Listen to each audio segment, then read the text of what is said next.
Cuando hacemos teatro, música, danza, artes visuales, escultura, ¿de qué elegimos hablar? ¿Y cómo lo hacemos? Si bien es cierto que el arte hegemónico ha delineado los temas y las formas de hacer, también es cierto que en gran parte del siglo XX y en las primeras décadas del XXI se han dado frutos interesantísimos de contraculturas, contrahegemonías y desobediencias en el campo de las artes. La performance, la música experimental, el teatro físico han brindado una paleta de colores muy interesantes para la historia del arte. Trabajar con materiales de lo real nos implica, como artistas, ejercer una crítica rigurosa, que también nos permitirá tener una visión muchísimo más clara de lo que queremos hacer. Y pensar también, de cara a las sociedades contemporáneas, cuál es el papel del arte. Esto es La Celestina, un podcast del Centro Nacional de las Artes. Entrevistas a personalidades de la vida artística de México. Vénganse a conocer los centros de las artes estatales. Un saludo para todos ellos. Pásele a bailar. Esto es La Celestina. Muy buenas tardes a todas, a todos y a todes.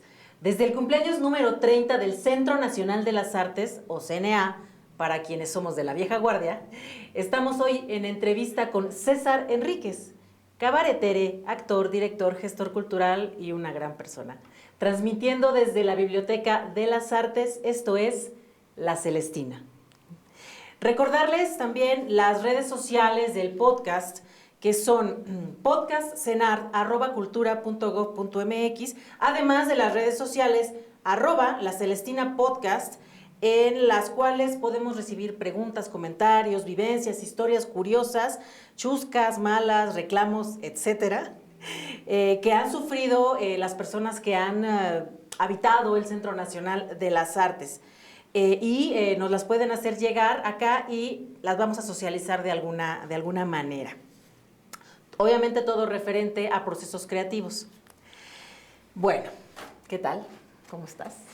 Pues yo en sonidera. ¿En sonidera? Oye, no, chica. aquí ya tenemos una sonidera. Bueno, ya hay la madre sonidera, Cuidado. pero yo puedo ser la hija sonidera. Exactamente. O sea, es que a mí me dijeron así, ven, entonces yo traigo los lentes para acá, para atrás, no sé, son de, ¿cómo se llama? Tu barrio te Mi respalda. barrio me respeta, me respalda, entonces yo obedezco. Muy bien, me da muchísimo gusto estar acá contigo, de verdad que cabe decir que César es una persona a quien admiro profundamente, que además conozco su trabajo y por eso me atrevo aquí a hacerle algunas preguntillas.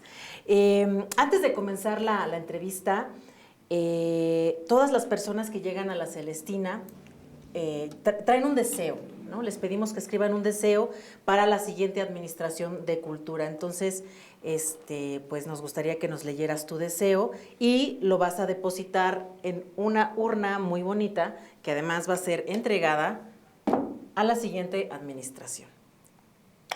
Ok, muy bien. A ver, yo escribí... Échale.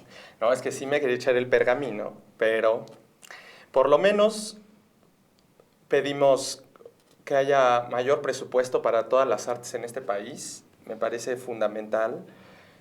Seguridad social a los artistas y a les artistas. Es horrible que muchos de nosotros siempre tengamos que vivir y gastar dinero. Bueno, de por sí nuestra profesión siempre ha sido tomada como no una profesión válida, y entonces por lo mismo pues no tenemos los mismos alcances que un contador o que cualquier persona que trabaja en una empresa o que trabaja para el gobierno, cuando nosotros a veces también hacemos ese tipo de labores, cuando hacemos labores sociales o trabajos con apoyos gubernamentales, entonces de alguna manera estamos trabajando para el gobierno, ¿no?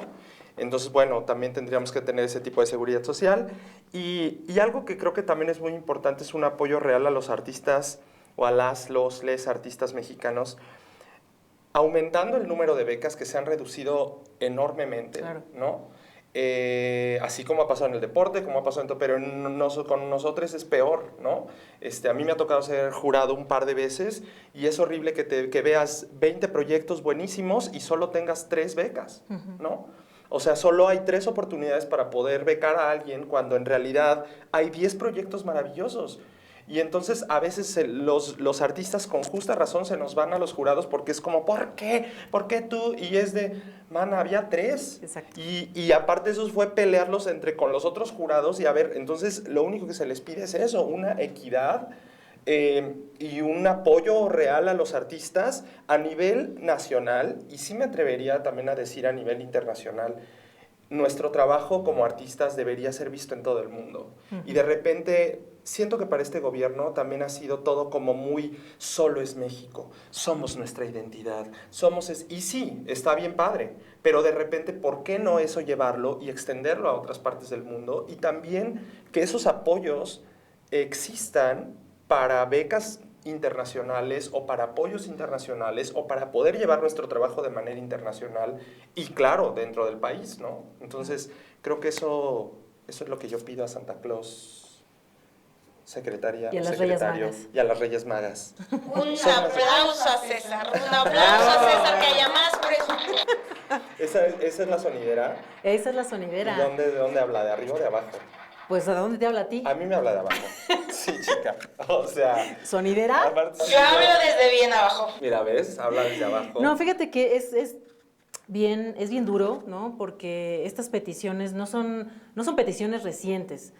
Por lo menos en la conciencia que tengo como artista en todos los años que he trabajado en esto del arte, es una solicitud constante, ¿no? Sí. Porque además somos integrantes de esta sociedad en la que pagamos impuestos, hagas lo que hagas. Ahora ya desde los 18, ¿no? Te capta Hacienda y ya tienes que pagar. Pero además ha sido como todo un dilema conseguir que el arte sea asumido como un bien común. Sí. ¿No?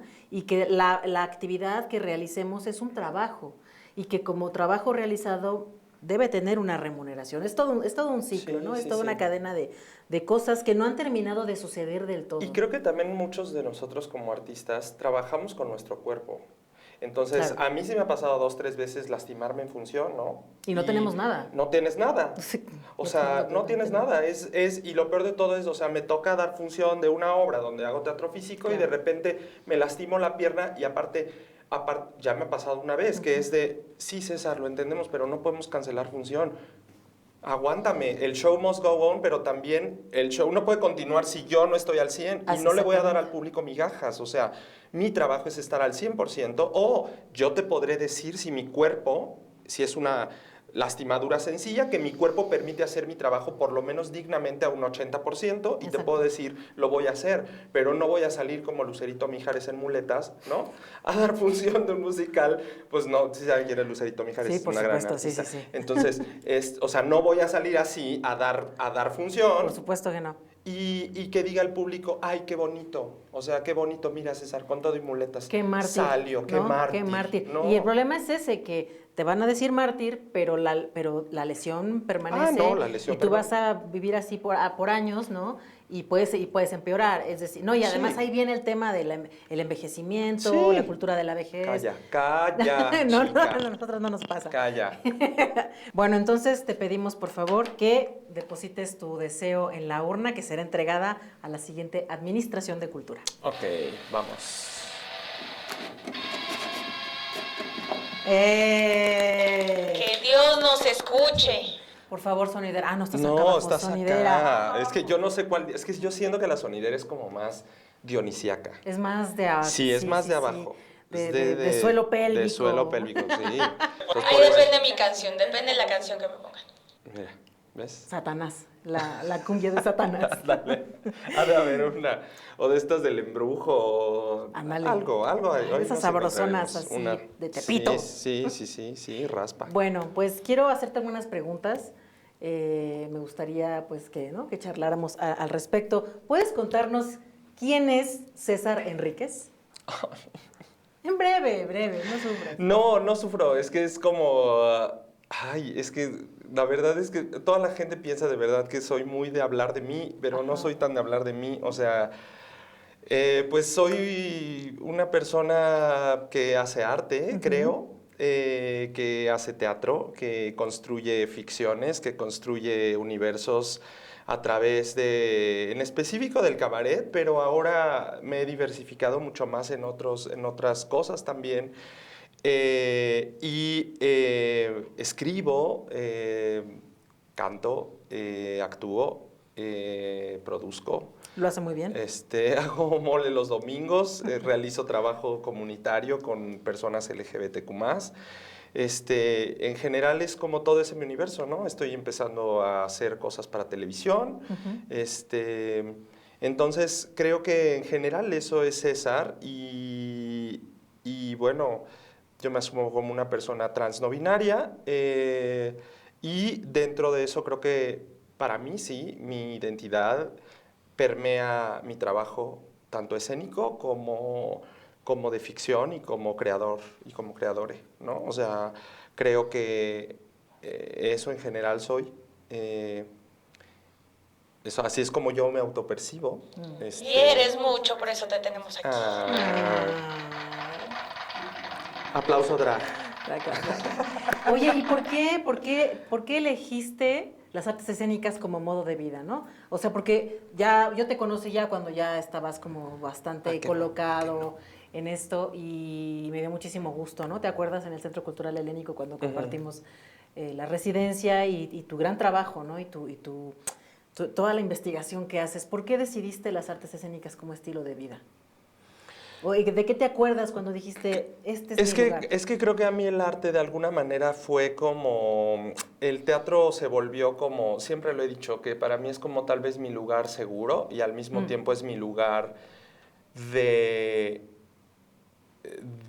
transgresión. O sea, es las dos cosas, ¿no? O sea, y digo mi lugar seguro porque a pesar de que yo en la secundaria me la pasé muy bien, pero la prepa sí fue un poco buleado.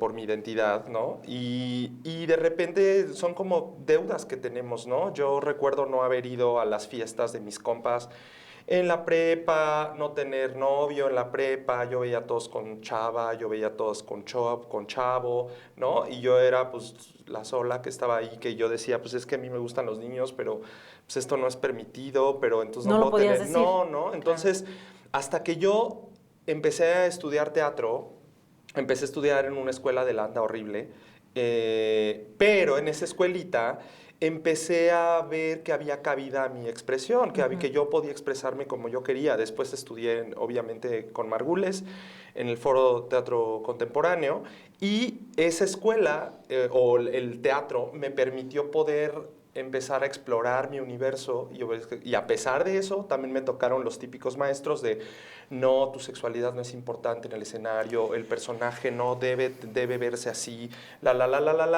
luchas contra eso. Pero más adelante, cuando yo empecé a escribir mi propio trabajo y empecé a escribir mis propias cosas y me empecé a dar cuenta que lo que yo escribía, había mucha gente afuera que se reflejaba. Que resonaba con eso. Sí, claro. Y que resonaba y que decía, es que eso que escribe César o eso que veo en el escenario es mi historia también. Entonces, por eso digo que era mi lugar seguro. A veces me pasa, me ha pasado momentos de ansiedad o momentos donde de repente voy a salir a escena y me ha tocado funciones de 1,000 personas o 1,200 personas y hay veces que me la paso muy bien y hay veces que digo, ay, algo está pasando, ¿por qué tanta gente? ¿Cómo lo voy a dominar? Y hay algo que siempre digo, César, es tu lugar seguro. Es donde tú puedes ser quien tú eres y donde siempre has sido quien tú has sido y es donde eso la gente lo ha abrazado. Entonces sé eso. Entonces, pues me aviento y estoy, ¿no? Pero al mismo tiempo es mi lugar donde también me gusta romperme y me gusta de repente no irme por el lugar seguro, ¿no? O sea, estoy pisando y como actor o como actor estoy sintiendo una emoción y digo, hoy me quiero ir a la mierda. Y entonces me doy esos permisos, ¿no? Y eso me gusta, porque de repente no sé a dónde va a acabar. Entonces, por eso digo que es como esa parte, pero creo que mis inicios fueron así. No, y es que es muy importante cómo estas pequeñas rebeliones, estos pequeños conatos de lo distinto, ¿no? van delineando otra historia, ¿no? Vamos, y con esto que hacemos de repente desde nuestros lugares, porque pues somos millones, ¿no? Y desde nuestros lugares parece que no hacemos nada, pero hacemos todo. porque al elegir, ¿no? Yo elijo no perpetuar los roles de género, yo elijo hablar de lo que no se habla, ¿no? Yo elijo mirar hacia donde no se mira. Sí. Creo que ese tipo de acciones generan diferencias que a lo mejor en ese momento no producen grandes cambios, pero reverberan. Sí, y por eso creo que elegí el cabaret también, porque era el Eso. género, o ya ni siquiera me gusta llamarlo género, eres expresión artística, porque sí, eso me gustaba del cabaret, que cuando lo empecé a estudiar de repente era como, claro, es que es un poco como yo, o sea, no es un género, pero porque hay quien dice que no lo es, pero hay quien dice que sí lo es, no me interesa, es una expresión artística. Así es. Y en eso está su poder, en no poder ser nombrado ni estructurado. O sea, sí hay unas reglas para llegar al cabaret, pero también hay muchas cosas que pueden ser cabaret, ¿no? Y lo puedes explorar desde miles de maneras, y sobre todo que usaba la risa y el humor para poder romper estructuras y para poder, decía Darío Fo, la risa ay, se me fue ahorita la frase, la risa libera al hombre de sus miedos, ¿no? Qué bonito. Y creo que me parece eso muy importante porque me liberaba a mí de los míos y entonces me daba cuenta que liberaba a otros y a otras y a otros que me veían, ¿no? Claro. Entonces yo decía, o que escuchaban esos discursos. Entonces yo decía, bueno, de algo está sirviendo mi trabajo, ¿no? Y bueno, pues así fue creciendo y... No, y al respecto de lo que mencionabas, de que trabajas con comunidades vulnerables, con la comunidad LGBT, en periferias, ¿no? Yo ya conozco un poco esos procesos, pero bueno, para quienes nos están viendo y escuchando, ¿cómo te adentraste en el trabajo con comunidades específicas, ¿no? Que son las comunidades LGBT y los grupos vulnerables llamados, ¿no? Grupos así Sí, como pues para mira, darles una etiqueta que les han puesto, ¿no? Los empezó a gobiernos. suceder como mucho desde, te repito, o sea, yo escribía mis obras, ¿no? Y de repente, obviamente, mucha gente LGBT decía, ay, me encanta el trabajo de César, o quiero ir a ver a César, o vamos en bola, o la. Y luego de repente era un referente del teatro LGBT, César Enríquez, y yo era como, sí, pero bueno, yo no me autonombro así, o sea, gracias por nombrarme así, pero aparte habrá un teatro LGBT, ¿no? Ese tipo de cosas. Entonces yo siempre me preguntaba como esas cosas, y de repente yo decía, bueno, creo que más bien lo que estamos haciendo es abrir otras narrativas, que eso sí es importante. Es decir, todas las narrativas que vemos en el teatro o que solemos ver en el teatro, no es que no nos incluían, es que muchas veces nos incluían o de maneras despectivas o de maneras dándole la vuelta. Prejuiciadas. Prejuiciadas. ¿No? Y entonces de repente algunas de las, no digo que yo hice, hay otros autores previos, obviamente muchos, ¿no? Pero me refiero a que de repente hablar de esos temas desde mis vivencias y poner a una mujer trans, empoderada, cabrona, como un personaje principal en una obra de teatro, ¿no? Entonces cambiaba la estructura. Y luego hablar de transfeminicidios, eso cambiaba la estructura, ¿no? O donde un personaje joto de 1910, que por jodidos y hocicones a los actores, que yo interpretaba y que yo escribí, fuera un personaje que cambia los albures, que eso me preocupaba mucho cuando escribí esa obra. Yo decía, ¿cómo hago un albur que no sea patriarcal? Porque el albur es eso. Sí, el claro. albur es te cojo, me coges, y a ver quién la tiene más grande. Exacto. Y entonces yo decía, estoy replicando cuestiones machistas. Entonces, ¿cómo hago un cómico de 1910 que hace albures, pero que es joto y que está empoderado de ser joto, ¿no? Y entonces, pues hice esa obra y es muy divertida, como está el albur y luego rompo el albur, como siempre lo hago, que lo hago en la vida cotidiana. Cuando alguien me albura y que me dice, pues siéntate, pues me siento, papá. Ay, no, pero no por eso, pues, a ver, chupa, pues te la chupo. Claro. Y entonces el albur se rompe porque pues yo sí lo hago. Pues me estás invitando, ¿no? Sí, sí. Entonces, en la obra hago mucho ese tipo de cosas y entonces es muy divertido cómo funciona. Y por eso es a lo que digo, cómo esas narrativas se modifican y cambian. Y luego, de repente, me decían, porque pues he tenido miles de ataques también, ¿no? Gente que me dice que yo no debo hablar de esos temas porque yo no es como si conocieran mi vida y mi identidad y mis cosas. Claro. Y entonces, de repente, un día yo mismo me empecé a involucrar con las comunidades. Dije, a ver, si yo estoy escribiendo esto a partir de mí, ¿por qué no escribir con ellas? O sea, ¿por qué no tomarlas de la mano y decirles escribamos juntas? Entonces, si yo puedo ser una directriz, nunca me he imaginado como un director o como de verdad siempre he pensado que soy como un guía para ellas, una familia. Claro. Entonces les decía, pues escribamos algo juntas y entonces empezaron a crear trabajos comunitarios muy interesantes. Sí, y volviendo un poco a lo anterior, recuerdo tu trabajo de la Pretty Woman, ¿no? En la que alguien te increpó y te decían que habías hecho blackface, ¿te acuerdas? Claro, ¿no? Porque claro, no te conocen, pero cuando sales y dices, pero este es mi color de piel, o sea... Sí, ¿no? Y una estruquera, o sea, obviamente. obvio sé ponerme a lo mejor un poquito más de bronceador, pero que es brillo para mi piel y que claro, que es algo que me han dicho a mí, chicas, yo he sufrido racismo, mi familia es gente blanca y yo soy la única prieta en mi familia y claro que me ha tocado vivir racismo. Bueno, en Cotita lo hablaba también, sí, claro. ¿no? Que encontré a mi abuela afrodescendiente, pero más allá de eso, me ha tocado que de repente me dicen, es que en la Prieti te ves más morena. Mija, pues me pongo una peluca roja. Y entonces, claro, a mí de niño, cuando mi mamá mi mamá me lo decía, no te pongas eso porque te ves más prieto. ¿No? No te pongas esos colores porque te ves más prieto. No te pongas dorado porque te... Y ahora son colores que amo, que uso y que me fascinan. Entre más fluorescentes, me fascinan más. Claro, es que eso es a lo que iba, es que desestructura a lo que la gente está acostumbrada a ver, ¿no? Sí, hay una morena en escena. ¿Por qué está ese moreno en escena? ¿No? Ah, no, este ha de ser pintado, ¿no? O sea, sí. como si hay ciertos cuerpos que merecen ser vistos y cuerpos que no. Sí, ¿no? claro. Y a ese respecto, también compartimos que vas a estar en el Centro de las Artes, vas a estar con una temporada muy interesante de Vendamouché. Vendamouché. Vendamouché, que se traduce como... Gracias. Aquí sigo. Ya sabemos, aquí sigues. Estamos al pendiente, no, sonidera. Acá. Anda acá. Bueno, no sé, yo la siento por acá, tú la sientes por allá. La siento por allá. Donde nos vibra, a mí me vibra en todos lados. ¿A ustedes en dónde les vibra la sonidera? Luego nos dicen dónde les vibra a ustedes la sonidera, escriban por ahí. ¿Cómo se traduce? Vendamouché, hermana Mouché, mi hermana Mouché. En el zapoteco no existe la palabra hermana, no es cierto, no existe la palabra amiga. Las zapotecas no utilizan la palabra amiga cuando una persona es como tu hermana, pero del corazón, cuando tú la adoptas como tu hermana, se le dice mouché.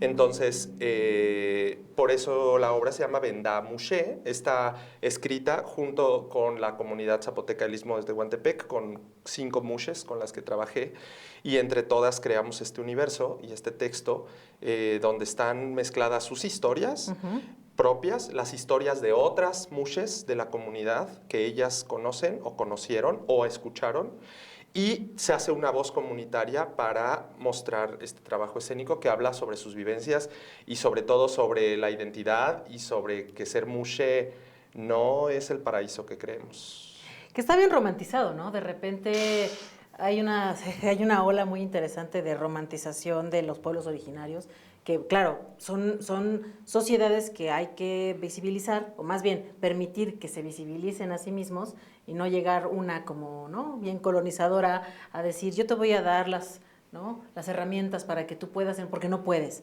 Y claro que no. Entonces, allí viene otra cosa súper interesante al respecto del trabajo de los artistas con comunidades específicas. ¿Qué somos? ¿Dramaturgas, dramaturgos, dramaturgues? ¿Estamos representando a alguien más? ¿O solo somos operadores, ¿no?, del dispositivo? ¿O somos facilitadores del dispositivo, ¿no? Creo que esa justo es la discusión ética al respecto de qué hacemos cuando caemos en una comunidad y podemos trabajar, o cuando queremos ir a una comunidad. Yo hice todo un manual que estoy por editar, estoy apenas buscando la manera de encontrar la forma para que salga impreso, pero hice durante 3 años todo un manual de trabajo con las comunidades, con las 3 comunidades que trabajé, que fue mujeres trans del Estado de México, de una casa hogar donde vivían alcoholismo, drogadicción, que hicimos Noche de Reinas. Exacto. Que es una obra, desestructuramos completamente a Shakespeare, y eso me emocionó, porque yo quería meter en mi proyecto, yo de idiota, fue de, voy a montar algo de Shakespeare con las chavas trans, ¿no? Entonces llego con ellas a la casa hogar a trabajar, todas con unas vivencias poderosísimas, Tremendas, claro. fuertísimas, que de repente uno así. Y entonces un día dije, ya habíamos hecho ciertos trabajos y de repente llego y digo, a ver, dije, ¿qué les monto? Entonces me puse a revisar todo Shakespeare, dije, Noche de Verano, bueno, soy una Noche de Verano, dije, Noche de Reyes, que tiene ahí como estos personajes medio travestidos, como estos cambios de identidad. Dije, pues vamos a probar Noche de Reyes, ¿no? Entonces les llego la primera escena, se las doy, todavía buscando una traducción que fuera padrísima, llego, se las presento, chicas, vamos a leerlas todas, 3 dormidas, 4 así, enojadas, y en eso una me dice, ¿quién escribió esto? Y le digo, Shakespeare. Y me dice, es que escribe muy mal, esto no da risa. Y entonces, eso fue hermoso y yo al mismo tiempo me salí y yo así dije, y en eso una le dice a la otra, es que usted, maestro, nos dijo que íbamos a hacer otras cosas y yo quiero ser una princesa y yo quiero hacer a Rocío Dúrcal y yo quiero hacer, entonces me fui y les dije, a ver, hija, espérenme, sí, ok, estamos bien. Mañana platicamos, me llevé mi texto, iba yo en el camión porque era hasta pueblo chico, ¿cómo se llama esto? Cuautepec, Barrio Alto. Por la Sierra de Guadalupe, ¿no? Allá Sí, hacia por todo sí. para allá. Entonces me iba hasta allá, entonces me venía bajando en el camioncito y venía yo así todo frustrado porque yo decía, y en eso dije, es que eso es la obra. Claro. O sea, eso es la obra, son unas chavas trans que su director les presenta Noche de Reyes y ellas no la quieren hacer porque es aburridísima y la van a cambiar. Y se apropian. A su placer. Claro. Y entonces al otro día llegué y les dije, ahí está, ¿qué quieren hacer? Pues yo quiero ser una princesa, yo quiero hacer esto, yo quiero hacer esto. Ok, muy bien. Pum, pum, pum, pum, pum. ¿Y qué vamos a hacer? Pum. Textos y empezaron a hacer todo prueba, error, prueba, error, prueba, error. Y es eso, es una obra de teatro que nunca pasa en la primera escena porque nunca le sale. O sea, nunca hacen a Shakespeare, pero sí lo hacen porque sí cuentan la historia, pero a su manera. Claro. Y sale Rocío Dúrcal y hay historias de cada una de ellas y es bien padre, ¿no? Sí. Entonces es eso, pues, o sea, fue como trabajar como con eso y Vendamouché fue el resultado de esos 3 procesos, o sea, primero hice Noche de Reinas, hice otra en Guadalajara, en Zapopan, que se llamó La Diversa Comedia, junto con Circe Rangel, trabajamos esa obra con la comunidad trans joven de Guadalajara, que es muy cañón porque todos esos eran chavos menores entre 20 y tantos y 10 y tantos y chavos, chavas, chaves y resultaron todos tenían broncas familiares, ¿no? Y de religión, o sea, entonces la obra se formó como una cosa ahí sobre la religión, una crítica a la religión en Guadalajara y la tercera es Vendamouché. ¿Y qué es esto que dices? O sea, fue llegar a la comunidad y no imponer nada. Claro. O sea, fue un trabajo, ¿no? Todo es un trabajo de escucha, exacto, de entendimiento, de escucha y de entendimiento y de escucha y de entendimiento y ellas terminan enseñándote, ay, mira, me pongo súper, terminan enseñándote todo, güey. O sea, neta te rompen la estructura de todo, porque son grupos que te enseñan el privilegio que tienes, a pesar de que tú crees que no tienes privilegios, porque, ay, sí, yo, la artista J, morena, no, mana, tengo miles de privilegios. Ellas no los tienen. Y son maestras de vida, ¿no? Y ahora saber que yo les puedo dar esa posibilidad de presentarlas, y digo no de presentarlas, o sea, de llevar su trabajo y traerlo al CNA y decirles, escúchenlas porque vale mucho la pena.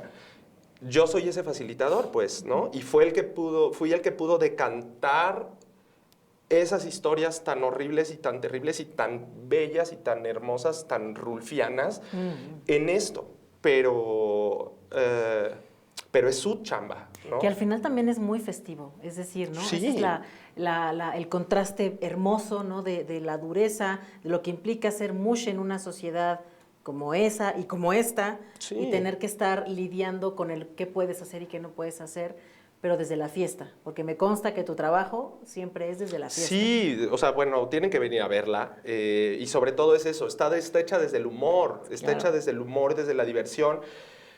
Creo que es una de mis obras más no sé ni cómo ya nombrarla, tiene unas rupturas muy fuertes, ¿no? O sea, es como la aprieta y de repente es como esto, y te vas a la verga, pero esta, perdón, y Vendamush es como esto y así, y luego así, y luego así, es como una montaña rusa, pero más en picada.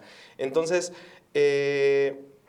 estoy muy orgullosa de ellas, o sea, ellas han hecho un trabajo muy padre, así que vengan a verlas, vengan a ver sus historias, y vamos a estar aquí en el CENART del 4 al 6 de abril, son solo 3 fechas, jueves 4, viernes 5 y sábado 6, porque no pueden, porque algunas tienen trabajos pues allá. Una de ellas, por ejemplo, es maestra. Entonces, claro, no se puede sentar. Pero no solo eso. O sea, Julia es maestra de preescolar, pero en su trabajo no la aceptan como mush. Entonces allá ella es el maestro Julio. Entonces ella tiene que ir de maestro en la mañana, sale de dar clases y se viste de mushe, como es su identidad. Entonces, pues todo eso son rupturas para ellas muy complicadas. Tiene que dar clases el maestro Julio. Entonces, pues ya cuando viene para acá, ella viene feliz, viene en Julia, se trae todos sus ajuares, que le encanta andar de mushe aquí en la ciudad, que le pregunten cómo se viste, cosas muy bellas, muy bellas. Sí, ¿no? Y así como ha sido Vendamushe, ha sido esta entrevista, está siendo, me da muchísimo gusto que estés aquí. Pues para poder continuar, recordamos las redes sociales del podcast. ¿Me las recuerdas, por favor, Sonidera? Sí, claro que sí, tenemos Instagram y Facebook, nadie lo ocupa, pero usted síganos también por ahí, @La Celestina Podcast, y en X, que ya no es Twitter, así como el CENAR ya no es CNA, también nos puede encontrar como La Celes Podcast. Muchas gracias, Sonidera. Bueno, y en la continuación de la celebración de los 30 años del Centro Nacional de las Artes, CNA, vamos a escuchar una cápsula que nos han preparado desde el Centro de las Artes de Pachuca, de Hidalgo. Y pues nada, nos gustaría mucho que compartiéramos esta cápsula. Vamos adelante. Soy Edi Noé Munguía Elizalde y desde el Centro de las Artes de Hidalgo les cuento que cuando ustedes lleguen por primera vez, a lo que huele nuestro espacio es a una historia llena de tradiciones que hoy en día da pie a desarrollar la imaginación creativa dentro de las bellas artes. Lo primero que verán es una construcción del siglo XVI, cuyas paredes de cantera albergaron a los franciscanos. Con el transcurrir de los años, se ha transformado para que al interior de sus aulas, sala de conciertos, sala de usos múltiples, teatro de piedra y su emblemático patio central con una fuente, niñas, niños, jóvenes y adultos experimenten, jueguen, se inspiren y hagan sus sueños realidad a través de los lenguajes de las bellas artes. En este centro hay más de 1000 personas transitando semanalmente, entre alumnas, alumnos, docentes, personal administrativo, artistas y público en general. Si te interesa saber más de nuestra oferta académica y cartelera cultural, síguenos en nuestras redes sociales: Facebook, Centro de las Artes de Hidalgo, Consejo Estatal para la Cultura y las Artes de Hidalgo y Secretaría de Cultura de Hidalgo. Y continuando con las actividades del día de hoy, vamos a leer algunas preguntas que nos han hecho llegar vía correo y redes sociales. Antes de ello, recordarles que nuestro correo es podcastcenart@cultura.gov.mx. Te paso la urna para que tu mano santa saque No una creo que pregunta. sea muy santa, Bueno. menos la derecha, pero bueno. Uy, A ver, ¿qué dice? está muy No se grande la preocupen, pregunta. no vienen groserías, ya las he leído todas, no es violento. Muy bien, muy bien. A ver. ¿Han tenido alguna experiencia paranormal en algún teatro o cine? ¿Y luego qué? ¿Lo leo? Sí, ¿Lo que sí, dice? sí. Dice, ¿han tenido alguna experiencia paranormal en algún teatro o cine? Yo sí, estábamos ensayando una obra y a las 6 de la tarde siempre se escuchaba que cerraba abruptamente la puerta del baño de un camerino. Una vez tuve que ir al baño en pleno ensayo, no me di cuenta de la hora y la puerta se cerró con llave y me quedé atrapada. Tuvo que venir un conserje a abrir. Dijo que era el fantasma de una cantante que murió antes de dar una función justo a las 6 de la tarde. Blanca Guerra, estudiante de la ENAD. Ay, eso debe haber sido en el Novo, ¿no? En el Teatro Novo o algo No así. sé. ¿A ti te han espantado? Es que yo no creo tanto en fantasmas. Te lo juro, hija. Yo no soy... No, siempre le encuentro cuestiones reales. O sea, bueno, lógicas. Ajá. No creo en fantasmas, creo en energías. O sea, ¿sí me entiendes? Y eso siento que cambia todo. O sea, creo en energías. Y energías que pueden ser medio negativas o energías que pueden ser positivas. Si les cuento algo, cuando estábamos ensayando Venda Mushe, estábamos ensayando en una casa, que es una casa que nos prestaron ahí en Tehuantepec. Yo estuve trabajando con ellas como 4 o 5 meses, y entonces me iba para allá y ensayábamos allá. Y ya estábamos por estrenar. Y nos prestaron una casa, que era el lugar donde íbamos a... Y de repente estábamos haciendo montaje de luces, que nos llegó un chavo de Oaxaca que se llama Jacob Aguilar, que él nos ayudó a hacer toda la iluminación, que es nuestro diseñador de iluminación. Y estábamos solo Jacob, Luis y yo, que es Luis Montalves, el otro director junto conmigo que estuvo trabajando con ellas. Y entonces de repente estábamos así y el viento se soltó, pero cabrón, y empezó a llover. Y entonces yo fue de, por favor, que no llueva, déjanos hacer la luz, porque era el estreno al otro día. Y entonces oímos claramente, así que alguien, o sea, nunca me había pasado, sí fue no había nadie en el lugar, nos quedamos los 3 así, y las luces se apagaron. Y entonces yo le dije, Luis sí es muy de fantasmas y estas cosas. Y una de las chavas, Julia, la que te digo que es maestra, La maestra. ella es muy de eso. Entonces Julia siempre nos decía, es que en esta casa, en ese cuarto, empezaba a eructar. O sea, siempre decía, empezaba a tener como una cosa y le decía yo, Julia, cálmate. Y la otra, es que aquí hay una presencia que ni yo, ajá, sí, hija, ya. Entonces así. Y ahí sonó. Entonces pasó y sí fue como de... Y entonces yo me acuerdo que yo soy muy así, ellas se empezaron a asustar, bueno, Luis y Jacob se empezaron a asustar y yo soy muy de calma. Y entonces me paré, me acuerdo que así yo como en la dueña, en el medio del patio, que es esos patios de Tehuantepec que no tienen techos muy hermosos. Entonces me paré en medio con la lluvia y sí les dije, a ver, quien quiera que seas, estamos haciendo teatro, mana, y queremos contar las historias de estas compañeras. A lo mejor eres una de ellas, alguna de las mushes que ya no está. Entonces, si andas por acá, hermana, tu historia va a ser escuchada en un chingo de lados. Entonces, déjanos terminar para que esto suceda. ¿Te parece? ¿Y te contestó? Viento, Ay. viento. 1 minuto, las luces regresaron. Y no pasó nada más. Y a la fecha prendemos una velita en cada función, porque sí creemos que es una obra que atrae energías, porque hablamos de personajes muertos. Entonces, eso hacemos. Se revuelven las aguas. Sí. Con esas historias. Sí. Pues la única que yo tengo es de El Charro Negro del Teatro Salvador Novo, el clásico que se aparece en todos los teatros. ¡Ay, no! O sea, no se me apareció el Charro Negro, pero estábamos... O sea, te lo hubieras echado, hija, si te aparece. Es que no lo vi bien. O sea, pues a mí si se me aparece el charro, yo sí le digo, pues ahora le di una vez aquí al... Pues no lo vi bien, al igual no baño. era mi tipo, no sé. ¿Pero cómo se te apareció? Pues es que estábamos ensayando Ajá. al final de una clase y todo el mundo se fue y yo regresé porque olvidé algo en el escenario, estaban las luces apagadas y todo, pero bueno, entré a tientas y habíamos dejado apilados módulos y cosas ahí. Ajá. Tomo mis cosas, voy a salir, doy la espalda y cuando doy la espalda se caen los módulos, los cubos de madera, pero se caen como si alguien hubiera llegado a patearlos, ¿no? Órale. Pues yo salí. Ni vi para atrás ni nada, yo salí hasta el cambio corriendo, así todo el pasillo. ¿Qué tienes? Nada, nada, ¿no? Pues son las historias para... Y en el foro, por ejemplo, en el foro de Margules, sí pasaba Ay, no, bueno, también. es que en Pero ahí rechinaba una escalera. La escalera de arriba rechinaba. Y eso sí me tocó, porque luego nos quedábamos, terminamos clases 11, 12 de la Sí, sí, noche, sí. y luego era de ya no te querías ir a tu casa, nos quedamos en las colchonetas de danza y oías. Pero yo ahí siempre lo asumía a una energía teatral, no a fantasmas. Generamos un chorro de energía. Claro. Y yo sí creo que eso se queda guardado en los objetos. Entonces, más allá de que el fantasma está pisando, era para mí, pues sí, está rechinando la madera, pues está rechinando. Pues yo ya no pregunto nada, escucho algo y salgo corriendo. Yo ya no les pregunto si andan ahí. No, pero qué miedo, mejor saquen otra. Saquen otra porque a mí no me gusta que me anden espantando. Otra. Todavía A nos ver. queda tiempo para otra. Venga. Vamos. Venga. Dice, ¿qué opinas de la cultura de la cancelación para artistas de otras épocas? Manuel Bravo desde CDMX. Ay, ay, ay. Este es tema candente. Hijo, sí Suéltate. está bueno, hija. Suéltate, porque yo conozco tu opinión. Suéltate. Suéltate. No, pues es que, a ver, pero como para artistas de otras épocas. Sí, los artistas que ya están muertos, ¿no?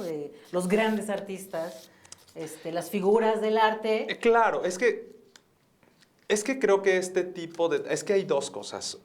Hay una parte de la cuestión de la cancelación donde de repente a mí me... Y lo voy a decir, o sea... Dilo. A mí me ha pasado y me han dicho esto. A mí me tocó un director, o a mí me tocó trabajar con un Ludwig misógino, ¿no? Homofóbico. Violento. ¿No? Entonces... Ludwig, de repente una vez yo lo escuché en clase decirnos que él solo le permitía la homosexualidad a los grandes artistas. Me decía, Wilde se le permite ser homosexual porque es una mente elevada, ¿no? Y claro, uno como homosexual ahí escuchando decías, hijo, pues yo para qué le digo, ¿no? Entonces, sí me parece que pues es eso, es toda una estructura que permitió durante miles de años y ha permitido durante miles de años eso. Y claro, hay cosas que están escritas desde ahí, hay cosas que debemos revisar porque sí, no es que voy a dejar de releer a los grandes autores, ni voy a dejar de releer o a leer a Margules o a estudiarlo o a recordar las cosas importantes que él me dejó como creador escénico, pero hay cosas con las cuales sí debo romper y con las cuales no debo repetir y con las cuales no quiero repetir y debo replantear. Entonces... El otro día platicamos con una amiga, decía, es que yo no tolero, ¿cómo van a volver a montar no sé, estaban hablando creo que de un Chekhov, ¿no? Si Chekhov y el autor y la misoginia y y le decía, bueno, hija, está bien, si tú no lo quieres montar, tú no lo montes, habrá quien lo monte, habrá quien lo quiera respetar idénticamente, que me parece la peor falta de respeto que le puedes hacer a un autor, respetarlo. Montarlo literalmente. Montarlo literal, Sí, ¿no? claro. O hacerle una crítica. Entonces, usa la obra y haz una crítica a Chekhov. Y entonces sé más inteligente, no sé si lo podemos lograr, pero sé más inteligente que el mismo autor y entonces rómpelo y desestructúralo. Pero haz una crítica. Claro, la cuestión es la estrategia, la forma en la que abordamos el trabajo, los materiales que ya, ¿no? De la gente que ya no está, pero que son materiales que están ahí y que de alguna manera han escrito la historia de las artes. Entonces, sí. ¿Qué hacemos con eso? O sea, no estamos diciendo que se haga arqueología del arte, que flojera No, hacer no, arqueología. qué flojera. Pero entonces, ¿qué hacemos con esos temas que la verdad la mayoría son vigentes? Sí. Son temas que se universalizaron y que se pueden abordar casi desde cualquier latitud. Lo voy a decir, no me estoy poniendo ejemplo para nada, pero es como esto que te decía de Shakespeare, ¿no? O sea, tocas una obra que de repente cuando yo la leía decía, claro, es mágica, tiene esto, pero también tiene unos dejos ahí como hay ciertas cositas medio transfóbicas cuando se refieren a los otros personajes. Entonces dice, ¿cómo elimino eso? Y claro, cuando se los muestras a las chavas trans que no les importa un comino Shakespeare, lo deshacen y es una falta de respeto que me parece maravillosa, ¿no? Y sí le estoy faltando al respeto a Shakespeare, pues que venga Shakespeare y me reclame, ¿no? Nos va a jalar las patas. O sea, que me jale las patas, está bueno, pero me parece eso más interesante que montar una obra de Shakespeare completamente idéntica, sin moverle un clavo al texto y dejando ciertas cosas que de repente siguen siendo solo por el respeto, ¿no? O sea, o por no sé, hablar en estos tiempos sobre una obra sobre VIH, ¿no? Donde te sigan hablando de la muerte y de la desolación y de cómo te va a ir por tener VIH en este mundo, me parece absurdo y me parece obsoleto, ¿no? Sí, anacrónico totalmente. Es anacrónico. Claro. Entonces, si quiero hablar de eso, si quiero tocar ese texto, pues entonces lo desestructuro, ¿no? Así es. O me creo mi nuevo proyecto. Muy bien. Pues sí, estoy totalmente de acuerdo contigo. Ha llegado un momento muy bonito. ¿Qué sigue, sonidera? Ay, el momento de los regalos. Ay, el regalo. Bueno, le vamos a pedir a César que nos muestre el regalo que nos ha traído. Es el regalo que se le va a dar al Centro Nacional de las Artes por sus 30 primaveras. Ay, 30 mira. primaveras. Ay, es más joven que yo. Y que yo. Sí. Pero bueno, y también comentar que todos los objetos que las personas invitadas están trayendo se van a quedar en una instalación que próximamente se va a activar, en la que vamos a poder visitar de nuevo, ¿no?, las entrevistas a través de las grabaciones que van a estar ahí. Va a estar muy bonita, es una instalación viva bastante interesante. Entonces, ¿qué le regalas al CENART? Ay, mira, sí les traje un regalo muy bonito. Este es un libro que a mí me fascina. Les traje el original. Tengo un libro que ya lo fotocopié, lo empasté. Este se le cayó la pasta original de lo viejito que estaba. Wow. Pero es un libro que se llama El País de las Tandas, teatro de revista de 1900 a 1940. Es un teatro es un libro que ya está descontinuado. Lo he buscado y no hay manera de volverlo a encontrar. No existe ni siquiera de manera digital. Entonces sería incluso bueno que a lo mejor se imprimiera o se digitalizara o se buscara la manera para subirlo. Es eso, es un repaso del México de 1900 a 1940, que fue la época de la revista mexicana y de las tandas mexicanas, que son los bebés del cabaret, más bien los padres y donde nace el cabaret mexicano. No me voy a aventar la historia de cabaret, pero a mí esto me fascina. Tiene unas fotos increíbles del teatro de revista mexicano. Qué bonito, mira. Siempre que llego a dar clases de cabaret o que llego a dar talleres de cabaret, explico mucho, como hablo del cabaret francés, del cabaret alemán, que se gestan entre finales de 1800, el cabaret alemán en la Guerra Mundial, la Primera Guerra Mundial, ¿no? Sí. Entonces, el cabaret mexicano nace en la época prerevolucionaria, y nosotras, así como ves porque es lo que tenemos como más el referente, a las bailarinas o a las, ¿cómo se llaman estas? Pero a las alemanas, ¿no? El cabaret alemán de Munch, ¿cómo se llama este estilo? Expresionista, ¿no? El expresionismo alemán. Las mexicanas tenían su expresionismo, o sea, Astrid Haddad, todas estas nacen de esto, ¿no? O sea, ven las estrellas en las cabezas, los maquillajes elevados, los cuerpos. Estas son algunas de las primeras carpas en el país. Carpas populares. Las carpas populares. Por ahí hay fotos de Amelia Wilhelmi, que es de una de las actrices que más me gusta, que fue de las primeras actrices que hizo drag king en México, es decir, que se vestía de hombre. Hay fotos por ahí, pero bueno, la neta es que sí es un archivo histórico.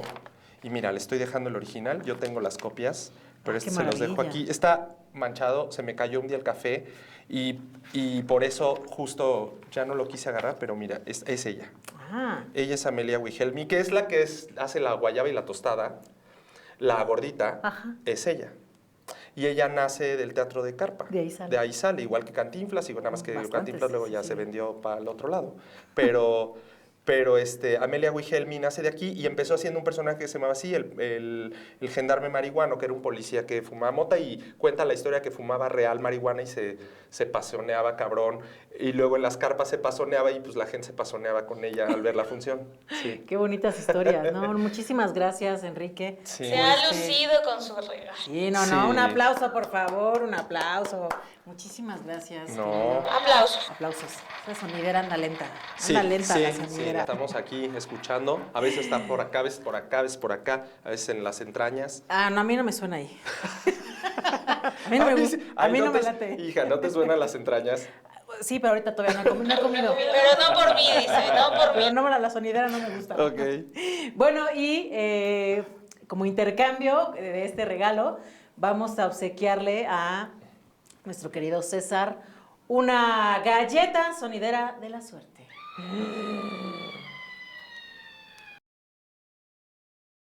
Entonces, vamos a darte tu galleta sonidera de la suerte. Venga. Muy bien. A ver, ¿qué le depara la suerte?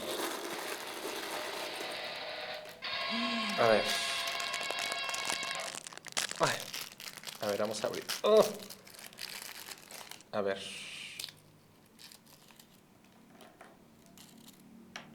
En voz alta, por favor. ¿Qué? ¿Qué dijo? ¿Qué dice? Debajo de tu casa hallarán restos arqueológicos de una pirámide. Bueno, ya tienes para otra obra. O Ya sea, tienes- bueno, por lo ya menos tienes- Celina se va a meter a mi casa. Me voy a quedar sin casa, yo me imagino. Entonces lo van a tumbar. Y luego ya les puedo pedir regalías, pues no sé cómo se llame, pues pedirles ahí porque me den un varo por... Alina. Está muy Alina, bien. pues sí, Pues mire. con esta premonición tan peculiar, tan interesante, tan random, Sí. nos vamos a ir despidiendo. Muchísimas gracias por estar con nosotras y nosotres. Agradezco mucho. Esto para mí es invaluable, platicar contigo siempre. Y por Gracias. favor, invítanos a Vendamushe.